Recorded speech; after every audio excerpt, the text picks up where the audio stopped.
Sibulele uThixo ngaleli athe wasibabala ngayo ngaleli yokukhumbula le inkonzo yomthendeleko. Kumnandi ukuba lapha. It's nice to be here. Ukhona ke omnye ubawukazi wami ndadombona esibhedlela ndambuza wathi ukuthi it's nice to be here. Saphendula athi kumnandi ukuba lapha. Wathi akho mnandi ukuba lapha. Akho mnandi ukuba. Kodwa ke uDavide unawo amazwi athi ndavuya masiye ngabani kaYehova. It is always a good thing kuba nasibe lapha. Iveki ke bethunana ibinde iveki ibe nezinto zayo. Kodwa le iveki church lengento apha kumbali iyachisa kakhulu. Phofu ke ndiyaqonda kusachisa yona namhlanje. Kodwa komini kwengolosibili nangolosithathu ndaqonda bawusinceda ndazi uba mhlawumbi ususile naye owuseleka yakho mhlawumbi khona umsindo okhoyo intobana ikhona into ongayithandayo waqonda ubana mani mandikhe ndibahlisele ngelanga ngoba kwezinye zezibetho sakhe sibethwe abantwana abangasindanga bazawubethwa ngelanga libathise kakuhle ilanga eli ke bebelinqula uThixo athi ndiyabanika ilanga nali ke ndinikile yokuni itshani ke ngoku kodwa silapha namhlanje nxa ukusindile kwathi kulo bangenye imini siyoba sebukumkanini bukaThixo. Sizawuthatha ke iBhayibhile zethu sityhileni sonke incwadi kaSamuel wokuqala chapter 11. 1 Samuel chapter 11 verse 1 yoma verse 9. Sizafunda ke kunye nafumana bayifumaneyo uyawulandela umntu oyakhe iBhayibhile. Ke kaloku wenyuka uNahashe umAmoni wayingcinga yaBheshe yaseGiliyadi athi onke amadoda aseyaBheshe kuNahashe simisele uqophiso sikukhonze. Wathi kuwo uNahashe umAmoni ndiyakunimisela umqophiso wokuthi ndinihuhe nonke iliso lasekunene ndikubeke oko phezu kwamaSirayeli onke kube sisingcikifo. Athi kuye amadoda amakhulu aseyaBheshe siyeke intsuku zibe sixhenxe sithume abathunywa imideni yonke yamaSirayeli sithi ukuba akubangakho usisindisayo siphume size kuwe. Bafika abathunywa eGehebha yakwaSawule bawathetha lo mazwi ezindlebeni zabantu. Baliphakamisa bonke abantu izwi labo balila. Nanko uSawule ehamba emva kwenkomo evela ezindle. Wathi uSawule banantoni na abantu belila nje? Bamxelela ke amazwi amadoda aseyaBheshe. Umoya kaYehova wamfikela ngamandla uSawule ekuwaveni kwakhe namazwi. Wavutha umsindo wakhe kunene. Wathabatha inkomo zambini wasityhatyha. Wathumela imideni yonke yakwaSirayeli ngesandla sabathunywa esithi ongathanga aphume alandele uSawule alandele uSamuel ziyakwenziwa nje inkomo zakhe. Abantu bafikelwa kunkwanya uYehova baphuma njengandoda inye. Wababala eBhizeki onyana bakaSirayeli bangama3,000 namadoda akwaYuda angama30,000. Bathi kubathunywa abafikileyo itshoni kumadoda aseyaBheshe yaseGiliyadi ukuthi ngomso ukufudumala kwelanga niyakukhululwa. Inkosi ihlale ekhaya ezulwini bayisikelele ukulifunda kwelizwi layo ngokude kunephakade. Amen. Masenze ilizwi lokuthandaza asikhobe inhloko. Bawethu osekhaya ezulwini umkanela kumkanela ilizwi lapho mfundi thetha ke Nkosi ngathi njengezidalwa zakho ukuze Thixo indlela zethu zithi zakuliva ilizwi lakho zikuquke zikwela kuwe. Siyakucela ke ngegama kaYesu Kristu Nkosi yethu. Amen. Title yethu okanye isihloko sami sanamhlanje sithi resting in hope. Ukuphumla ethembeni. Okay. Ukuphumla ethembeni. Resting in hope. Now umbuzo othi uphumla njani ethembeni? Because ithemba, it is something that comes eza ngexesha edingeka. Uthi wokuba semekweni yokokuba ngabana ungakwazi ukuzikhupha kwimeko okuyo, kube nalento zawufika kuwe elithemba. And ke ngoku xa kufika ithemba lifika ke ngoku yenzeke lento kungabikho nto ke ngoku ithemba because yenzekile. But kuthiwa kule ndawo let us rest in hope. Now elibali sigqibo lifunda kwi-account yapha ebhalwa nguSamuel. uNahashe urhanqa isizwe sakaSirayeli kule ndawo yaseYabeshe. And irhanqa njena ayirhanqe yonke ayijikeleze indawo ajikeleza amaSirayeli.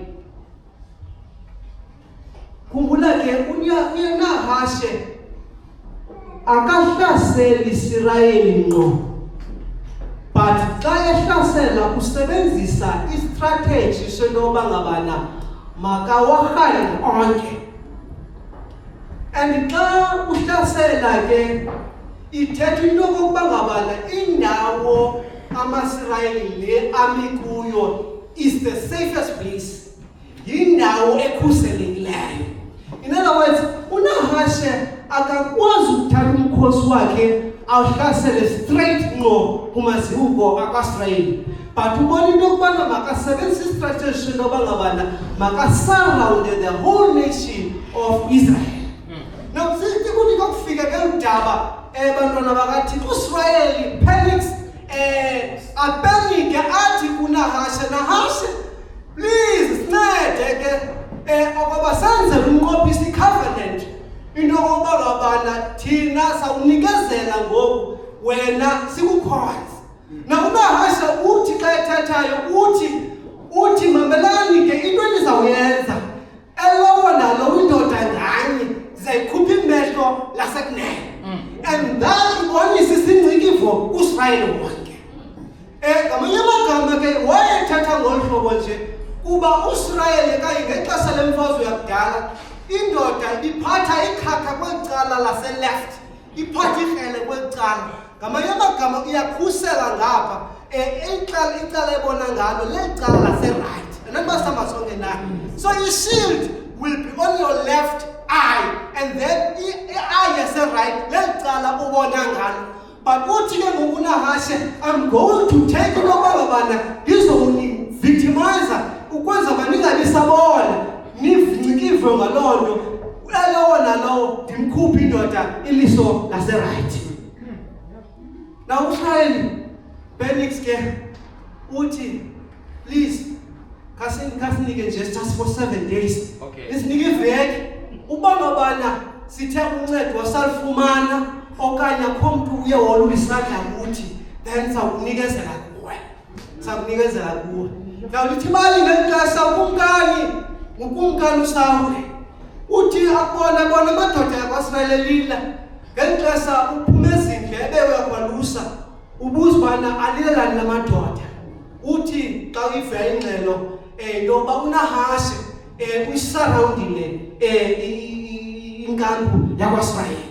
Ngexesha uIsrayeli bantwana bakaThixo usengxakini kulapho khona afuneka abonakalalise kumthemba kwakho uThixo. Now khumbula abakangenelwa babantu, they've not been invaded kwindawo kuyo, but uNahashe nama-Amon bayirhanqile yonke indawo uIsrael akuyo. But ngelo xesha kunjalo bekhuseleke benjalo but bafumaneka besoyika abantwana bakaThixo. Uthi balingela xesha ama-Israyeli afuna ukunikezela without even wanting to fight. Now we're not enough to ukuyisa namhlanje ngoba xa sithi rest in hope. Kunzima ke ukuthi umuntu makareste in a restless hope. Ubonile sibonile TV into abantu bekusenzeka ntoni phaya eIran xa uIsrael kunye neAmerica lihlasela phaa. Now people, you can imagine nobana indlela bebephila ngayo in-terror kuba kufike sabhomba. But uThixo in a situation like that calls us nobana we must rest in hope. Now ngexesha ithingelo uthe akuyiva uSawule oludaba ithi ngoko nangoko wamfikela umoya kaYehova. Wathatha inkomo zambini wazikanda wazibetha into pieces. Wathotheka kalandela mna noSamuel lowo imfuyo yakhe yabalolo. Ithingelo ngexesha ama-Israyeli kwatya kwavakala isigidimi imessage elisuka kukumkani uSawule esithi this time tomorrow ngiyakhululeka. Ithi mali avuya ama-Israyeli avuya ahlokoma kuba elethemba lentobana azakuhlangulwa esandleni sikaNahashe.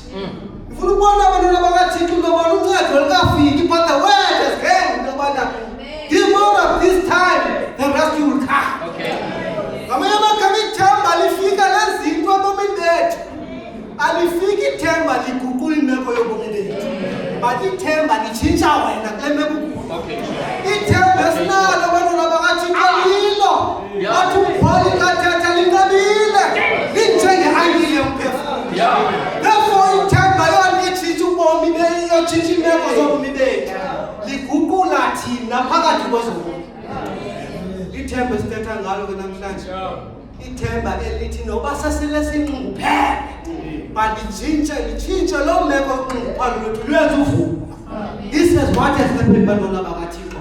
Xa abantwana bakaThixo babesengxakini igama elalithi isentence yayinye sithi zinibaxelela abantwana bakaIsrayeli ukuba ngomso ngeli xesha bawukhululeka. Bantwana bakaThixo, we've got a promise that nathi by this time in kungekudala sisezawukhululeka.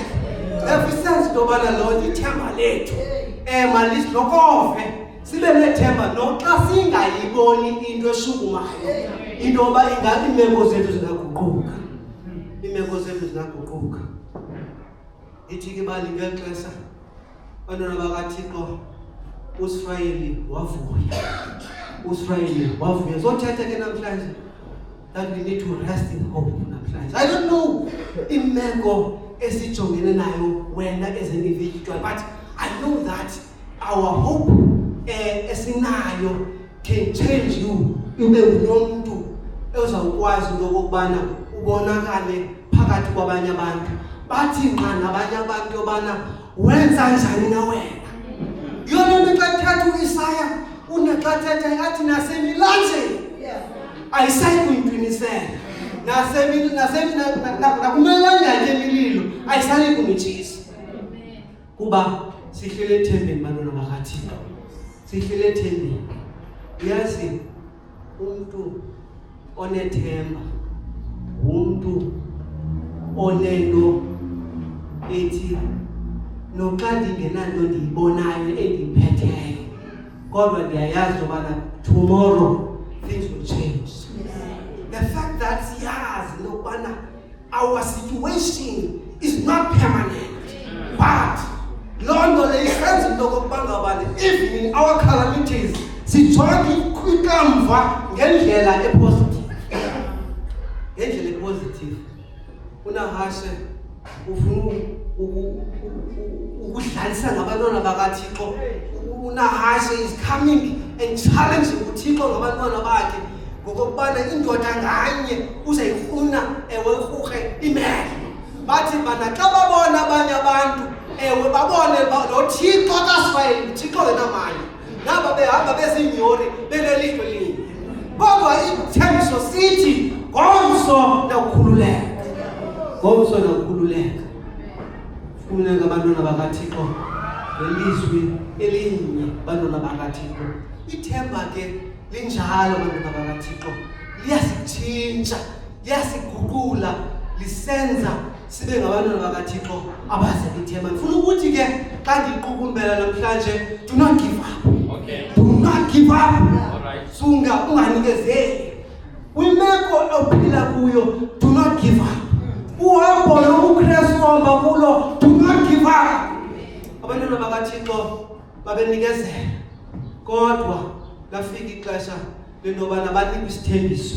Kwezi ntsuku zisixhenxe kwathiwa ngomso bazawukhululeka.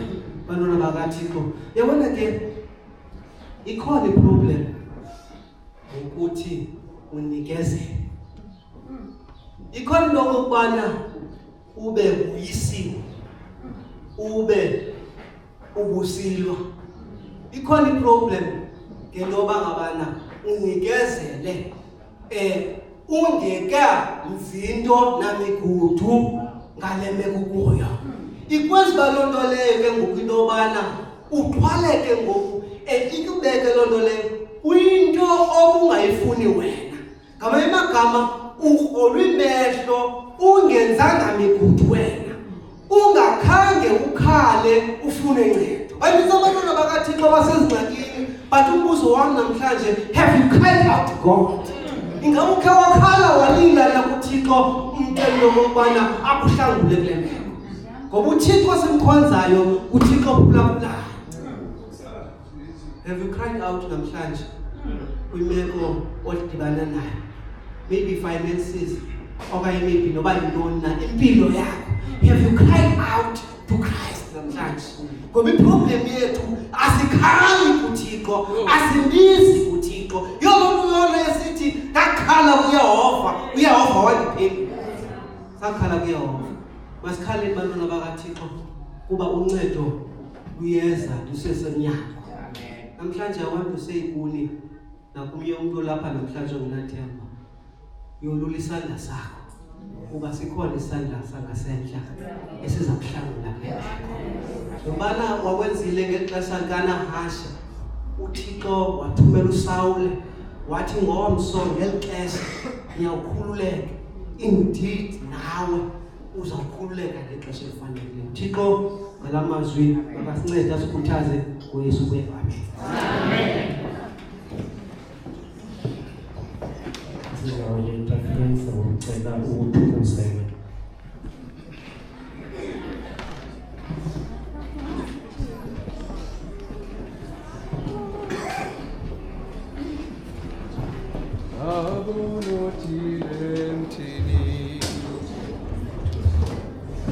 Triple. Go!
Thixo ke wathi abafundi babuza umbuzo kuYesu ukubana siyakuyidlela phi na iPasika.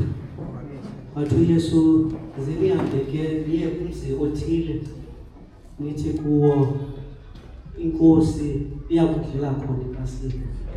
UThixo provided a place where there was no place.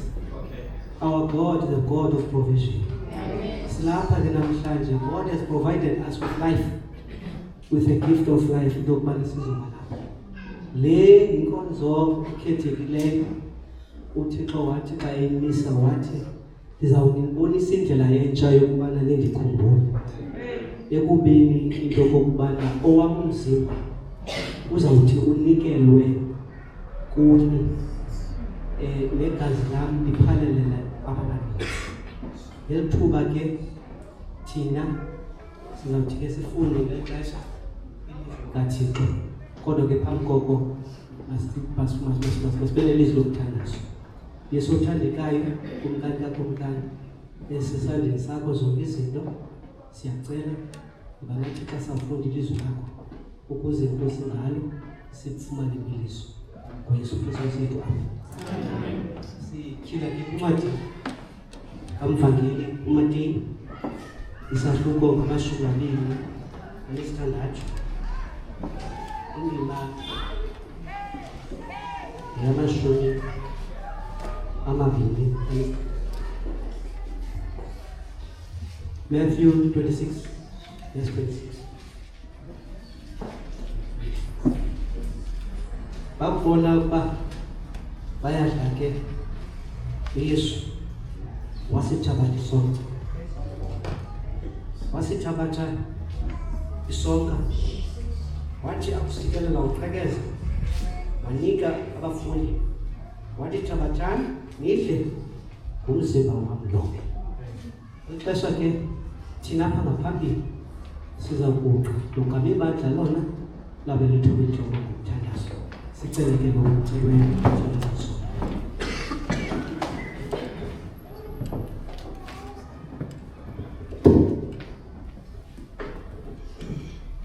Bawethu othandekayo saphezulu nento zonke sisesandleni sakho, nokuphila okwethu kusesandleni sakho.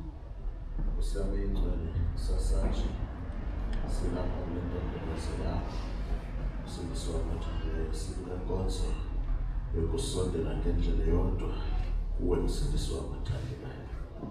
Usame ingcwele lethuba siyaguqa sithobe nenhloko phambi kwethrone yakho yomabala. Xa Nkosi yami ethandekayo sizawuqhubeza kwesisonka. Nkosi yami ethandekayo besebenzisa wakho. Ngenxa yoko Nkosi yami ethandekayo cela uncede ilungu ngalinye elilapha Nkosi yami ethandekayo ukuze xa liqhubekeza lisitya lesisonka Nkosi yami ethandekayo lingasikeli ukugwetywa kwalo. Kodwa Nkosi yami ethandekayo kube kukukhumbula Nkosi yami ethandekayo